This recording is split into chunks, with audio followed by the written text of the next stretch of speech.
사도신경으로 신앙 고백하시겠습니다.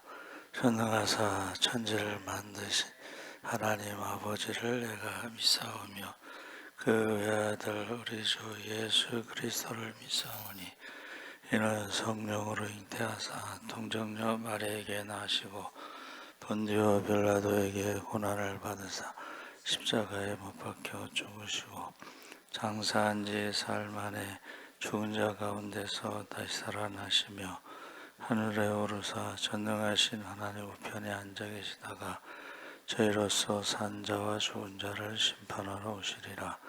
성령을 믿사오며 거룩한 공회와 성도가 서로 교통하는 것과 죄를 사하여 주시는 것과 몸이 다시 사는 것과 영원히 사는 것을 믿사옵나이다. 아멘. 찬송가 336장 찬송하시겠습니다.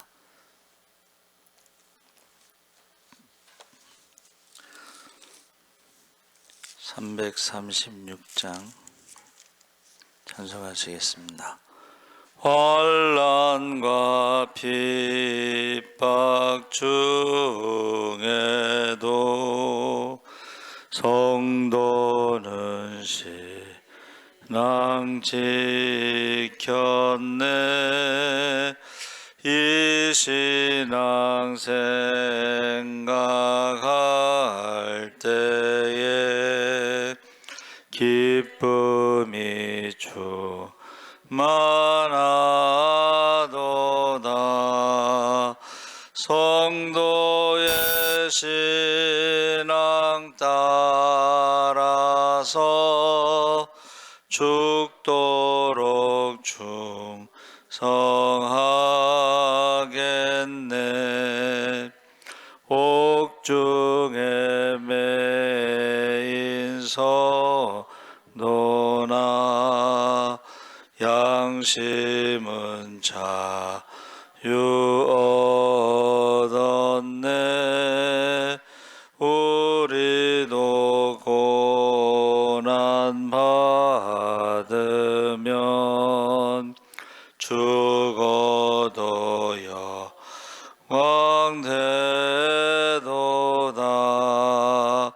성도의 신앙 따라서 죽도록 충성하겠네. 성도의 신앙 본받아 원수도 사랑하겠네. 인자한 언어 행실로 이 신앙 전파하리라.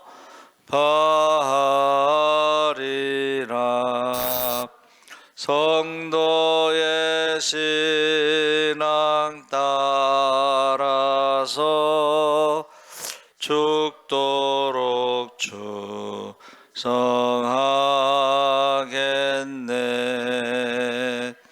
아멘.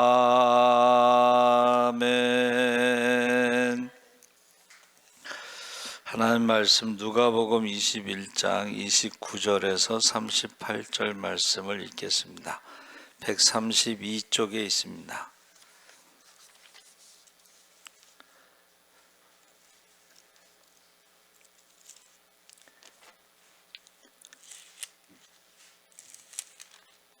누가복음 21장 29절에서 38절까지 다 같이 읽겠습니다. 이에 비유로 이르시되 무화과 나무와 모든 나무를 보라. 싹이 나면 너희가 보고 여름이 가까운 줄을 자연히 아나니 이와 같이 너희가 이런 일이 일어나는 것을 보거든 하나님의 나라가 가까이 온 줄을 알라. 내가 진실로 너희에게 말하노니 이 세대가 지나가기 전에 모든 일이 다 이루어지리라. 천지는 없어지겠으나 내 말은 없어지지 아니하리라. 너희는 스스로 조심하라. 그렇지 않으면 방탕함과 술 취함과 생활의 염려로 마음이 둔하여지고 뜻밖의 그날이 덕과 같이 너희에게 임하리라. 이날은 온 지구상에 거하는 모든 사람에게 임하리라. 이러므로 너희는 장차 올 이 모든 일을 능히 피하고 인자 앞에 서도록 항상 기도하며 깨어 있으라 하시니라. 아멘. 38절까지. 예수께서 낮에는 성전에서 가르치시고 밤에는 나가 감람원이라 하는 산에서 쉬시니 모든 백성이 그 말씀을 들으려고 이른 아침에 성전에 나아가더라. 아멘. 할렐루야. 좋은 아침입니다. 잘 오셨습니다. 오늘 말씀의 제목은 주님의 날. 고난주간의 화요일에 예수님께서 제자들에게 전하신 말씀인데, 월요일 날은 이제 입성하신 날이고, 그 다음에 화요일 날 말씀을 많이 하신 거예요. 수요일 날은 말씀이 없어요.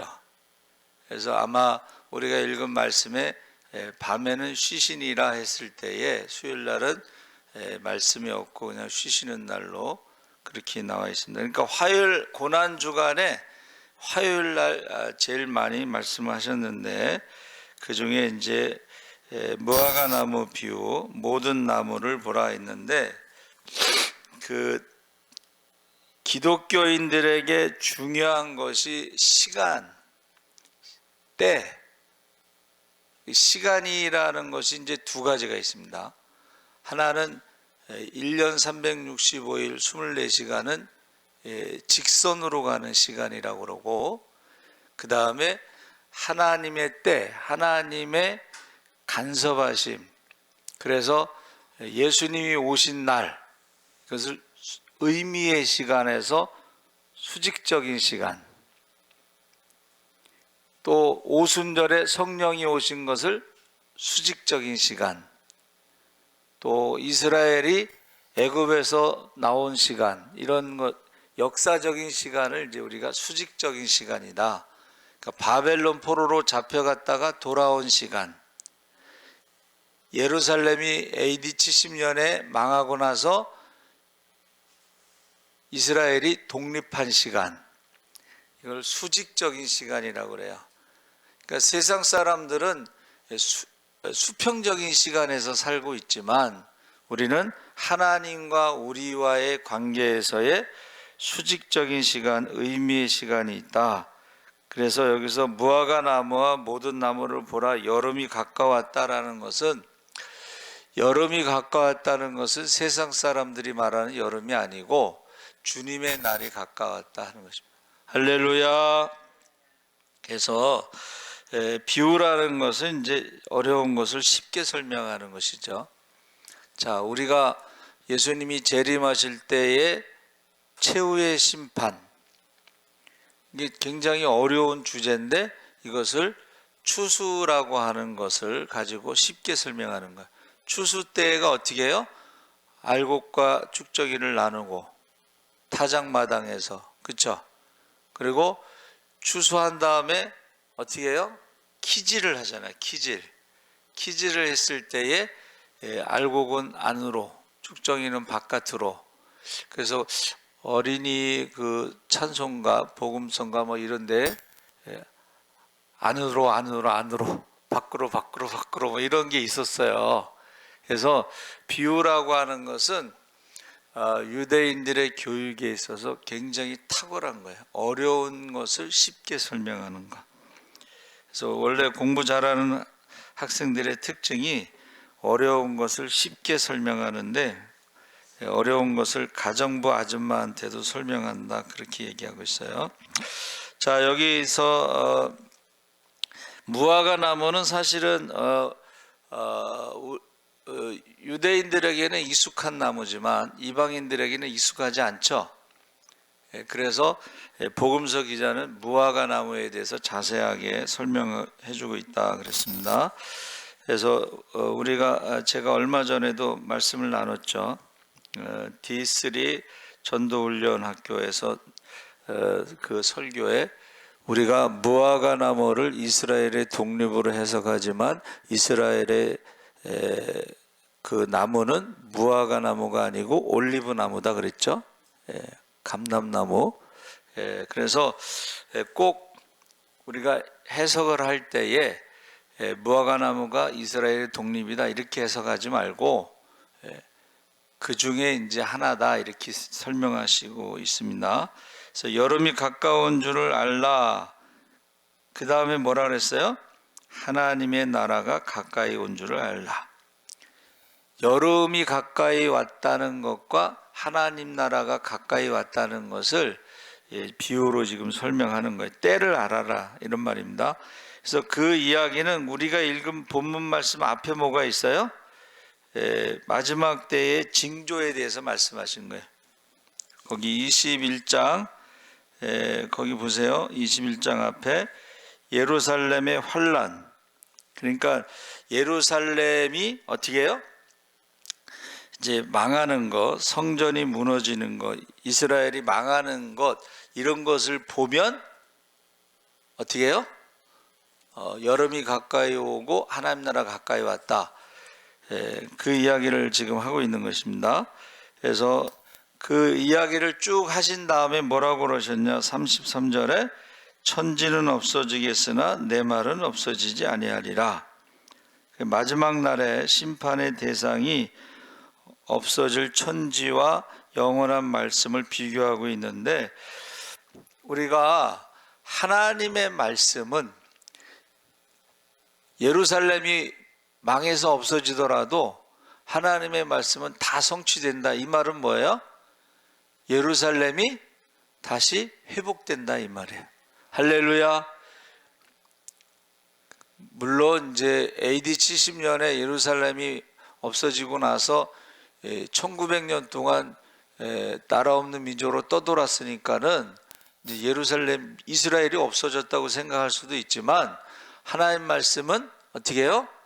때가 되면 전 세계에서 하나님의 백성들을 다시 이스라엘로 모아서 나라를 세우신다는 거예요.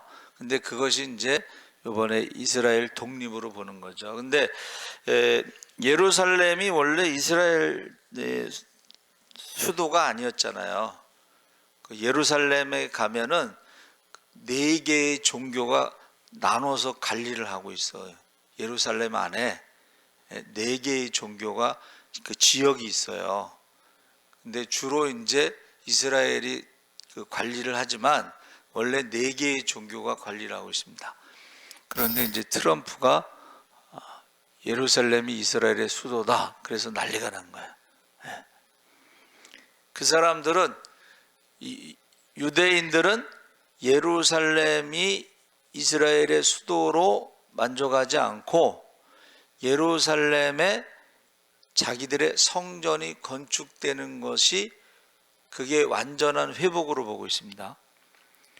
그래서 제가 이제 신학교 때 배우면서 또 책에서 배운 거는 뭐냐면, 예루살렘 성전에서 제사장들이 제사를 지내는 거를 지금 가르치고 있다는 거야. 제사장의 족보에서 내려오는 후손들에게 제사법을 가르쳐서 성전이 건축되면 거기서 성경에 나오는 제사를 지내겠다고 지금 가르치고 있다는 거예요. 준비하고 있다는 거예요.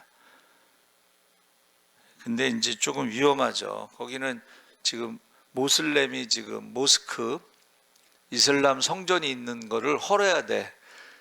이슬람 성전을 헐고 거기다 예루살렘 유대교의 성전을 세워서 거기서 제사를 지내겠다는 거예요. 그 꿈을 갖고 있다는 거예요. 자, 그러면서 34절 35절에 너희는 스스로 조심하라. 그렇지 않으면, 자, 이게 이제 예수님이 다시 오신다고 하는 그 재림에 대해서 곧 오리라 했는데, 이 세대가 지나가기 전에 오신다고 했는데, 이 세대를 어떻게 해석하느냐가 이제 문제가 됐죠. 근데 성경의 예언이 2가지, 3가지, 2중, 3중으로 해석이 되는데, 곧 오신다고 하는 것을 첫 번째가 이제 예수의 영, 성령이 오신 것을 곧 그렇죠. 예수님이 부활 승천하시고 몇 날이 못 돼요. 7일이죠. 6월절 3일 만에 부활하시고 그 다음에 40일 동안 하나님 나라에 가르치시고 그럼 43일이 지나고 몇 날이 못 되어는 일주일입니다.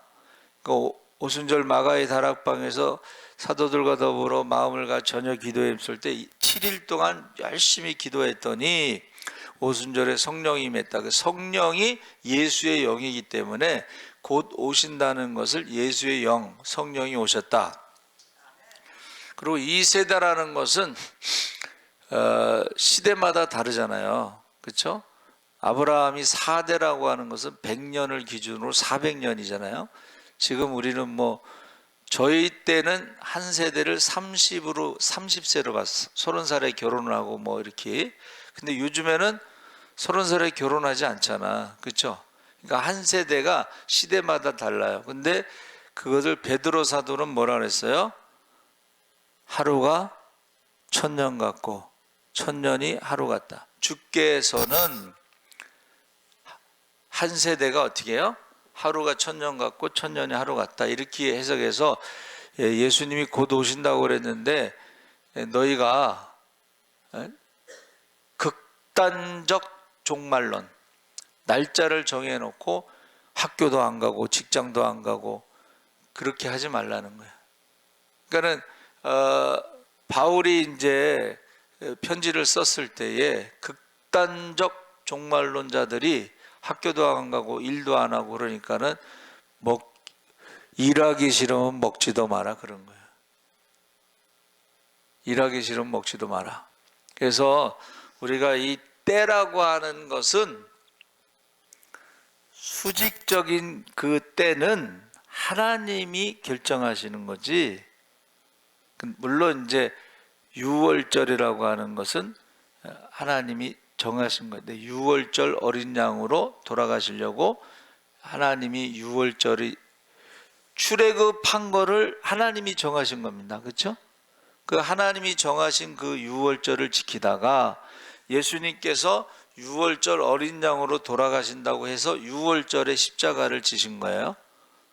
그리고 십자가를 지시고 몇 날이 못 되어는 이제 오순절을 말하는 거예요. 그건 정해진 거예요. 그렇죠? 하나님이 정하신 거예요. 오순절, 6월절. 그런데 재림의 날은 이것은 하나님이 정하셨는데 우리는 모르는 날이야. 그것을 하나님이 결정하시는 거예요. 그래서 예수님께서 뭐라 그랬어요? 그날은 아들도 모르고 예수님도 모르고 천사도 모른다.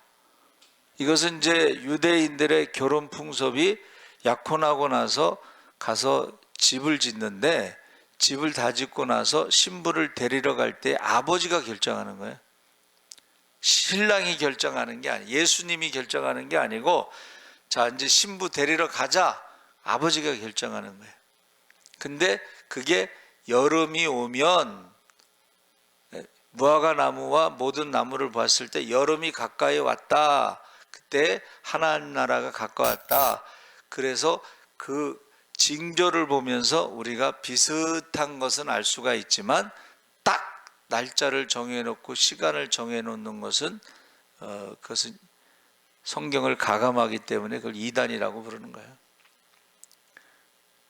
그래서 너희는 그때 스스로 조심하라. 그렇지 않으면 방탕함과 술 취함과 생활의 염려로 마음이 둔하여지고 자, 살기가 힘들 때에 사람들이 술을 먹죠. 또 방탕하죠. 에이, 그냥 뭐 열심히 해도 안 되는데 뭐 이렇게 한 사람들 있잖아요. 그래서 가장 이제 위험한 게 그 카드입니다. 카드. 카드는 외상은 뭐도 잡아먹어요? 소도 잡아먹고. 그 공짜는 뭐도 먹어요? 양잿물도 먹고. 이게 일본에서요 카드를 만들었어요. 처음에 신용카드. 그런데 일본에서 신용카드를 만들고 젊은 사람들이 이게 절제가 안 돼, 관리가 안 되니까는 빚을 지면서 자살하는 사람이 많았는데, 우리나라에서는 이 신용카드가 노무현 대통령 때 만들었어요. 근데 일본을 그대로 따라가서 젊은 사람들이 카드로 그냥 막 쓰다가 나중에 감당이 안 되면 자살하는 거예요. 이게 방탕함, 이게 술 취함, 그리고 마음이 둔하여지는 거예요. 근데 이건 안 믿는 사람들의 모습인 것 같지만은 믿는 사람들도 그렇다는 거예요. 믿는 사람들도 이게 카드 관리 잘못하고 돈 관리 잘못하고 경제적으로 관리를 잘못하면 안 믿는 사람도 똑같아요. 방탕함과 술 취함과 마음이 둔하여지는 것을 우리가 알 수가 있습니다. 그래서 이 세 가지 현상에 대해서 너희는 뭐라 그랬어요? 깨어서 이 모든 일을 능히 피하고 인자 앞에 서도록 항상 기도하며 깨어 있으라. 36절에. 그러니까 우리가 항상 기도하며 깨어 있지 않으면 누구든지 방탕할 수가 있고, 누구든지 술 취할 수 있고, 누구든지 마음이 둔해질 수가 있다. 그래서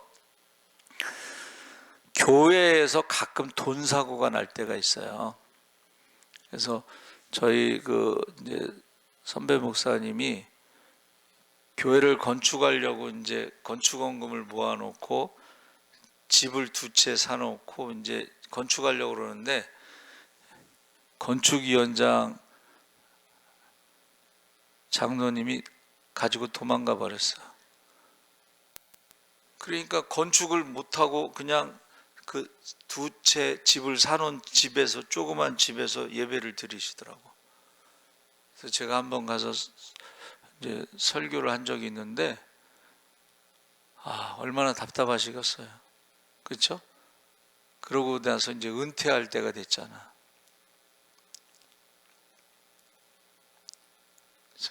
나중에 이제 사놓은 집이 2채는 남아 있으니까는 빚으로 이제 막 교회를 건축했어요. 근데 그러면 그 빚을 누가 갚냐? 후임자가 와서 갚아야 돼. 그렇죠?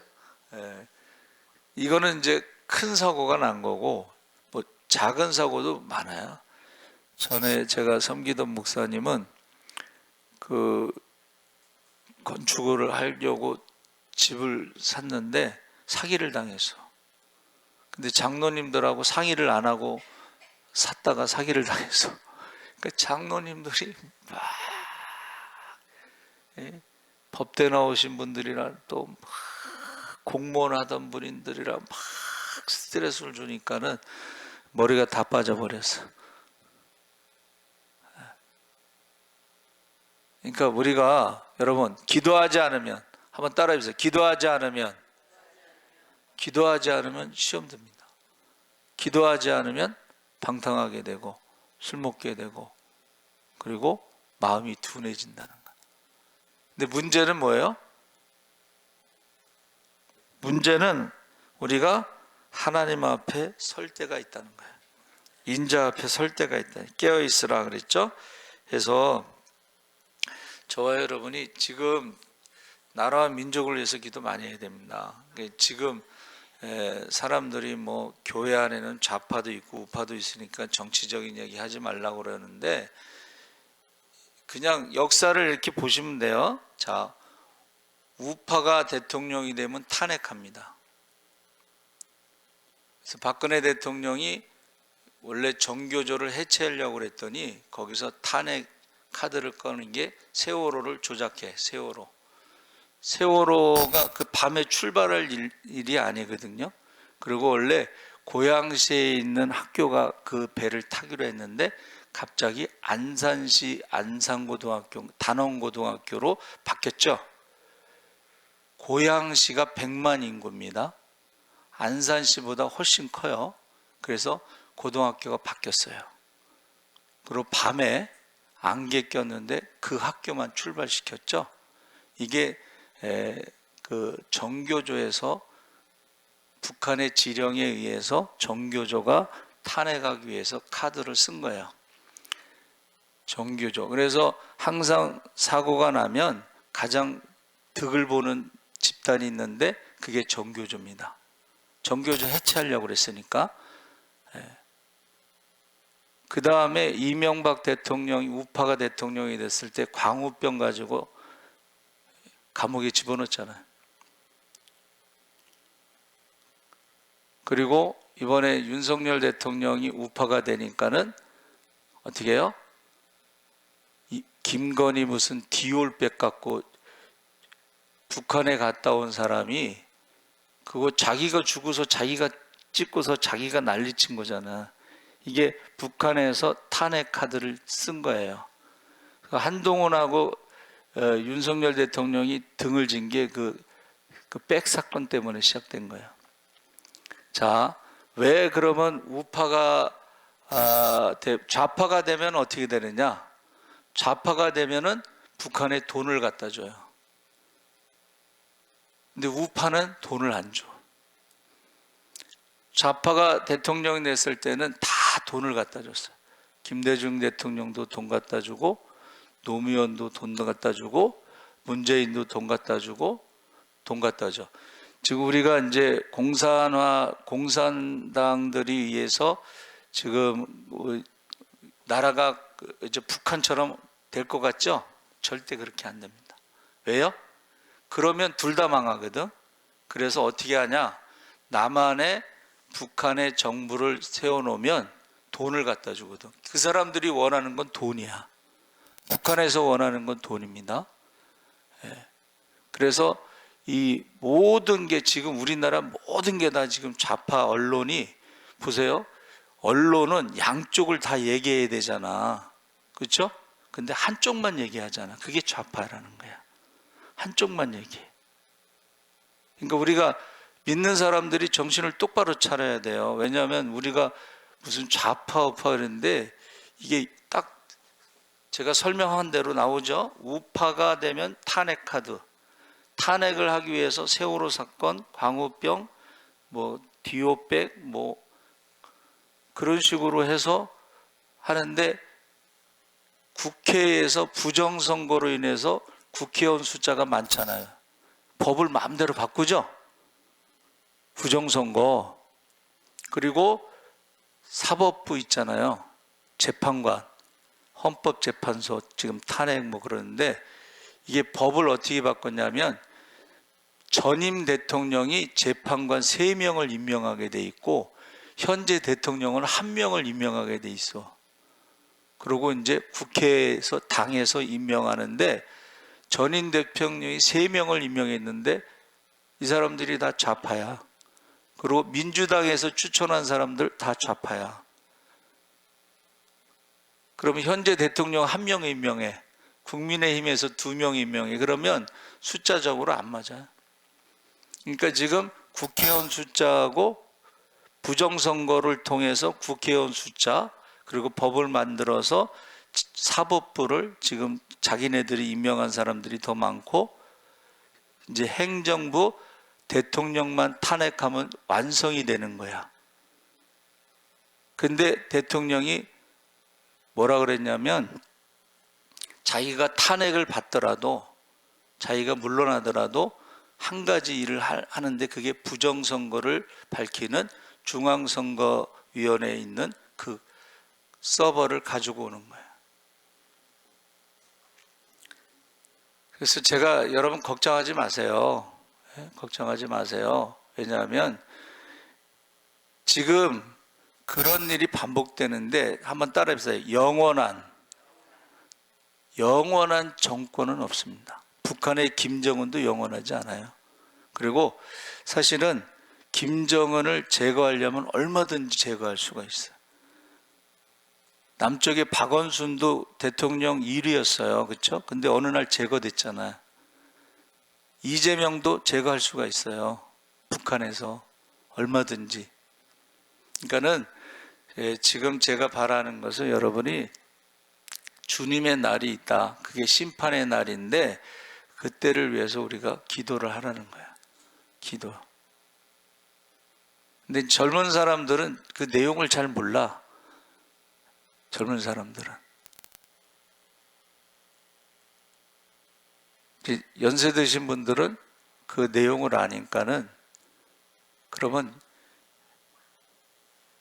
지금 이 상황에서는 우리가 막 그러는데 결과에 대해서 이미 정해진 거야. 그거는 왜 국회의원 숫자 많지, 법을 맘대로 바꾸지, 사법부에 자기 전임 대통령이 3명 임명하고 민주당에서 몇몇 3명 임명하고 뭐 이렇게 하면 이건 정해진 거예요 지금.